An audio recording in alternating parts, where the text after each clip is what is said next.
Ydych chi eisiau gweithio gyda phobl leol i helpu gwella'u bywydau a chymunedau? Ydych chi'n chwilio am arian i ddod â'ch prosiect yn fyw? Mae'n harian yn dod o chwaraewyr y Loteri Genedlaethol ac rydym yn cefnogi prosiectau sy'n helpu cymunedau. Rydym yn chwilio am brosiectau sy'n galluogi pobl i Arwain. A dyma rai awgrymiadau sut y gallwch chi wneud hynny. Dylech gynnwys y gymuned gyfan. Gofynnwch gwestiynau agored i bobl.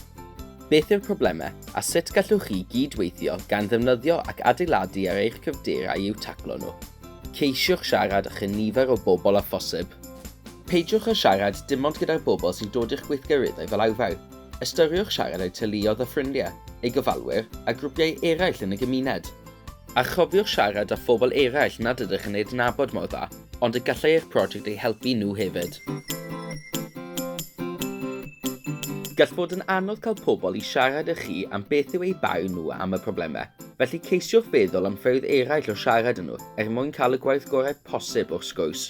Yn eithaf aml, mae sgwrsio gyda phobl yn eich gweithgareddau'n gweithio, ond mae'n werth meddwl am gynnal grwpiau ffocws mwy penodol neu ymgynghoriad cymunedol. Neu beth am gyfryngau cymdeithasol, gosod posteri neu bostio holiaduron trwy ddrysau pobl. Meddyliwch am y ffordd orau o'i cyrraedd. Enghraifft, ble maen nhw'n mynd yn barod i gymdeithasu, siopa, neu ddefnyddio gwasanaethau fel meddygfeydd, canolfannau dydd neu fannau addoli. Does dim dull un peth sy'n addas i bawb. Byddwch yn hyblyg a defnyddiwch ba ddull bynnag sy'n gweithio orau i'r bobl rydych eisiau cefnogi. Ystyriwch anghenion gwahanol bobl. Defnyddiwch iaith glir ac ysgowch jargon. Ystyriwch ddefnyddio lluniau a symbolau gan y gall fod yn ddefnyddiol i bobl sydd ag anableddau dysgu.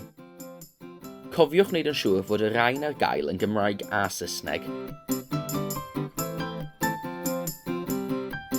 Pan fyddwch wedi gwneud hyn i gyd, defnyddiwch eu syniadau i helpu siapio'r prosiect a chwiliwch am ddulliau o gynnwys pobl wrth i ddatblygu a'i gyflwyno o'r dechrau i'r diwedd. Dangoswch wrth bobl eich bod wedi gwrando arnynt a'r gwahaniaeth y mae'r prosiect yn ei wneud yn eu cymunedau.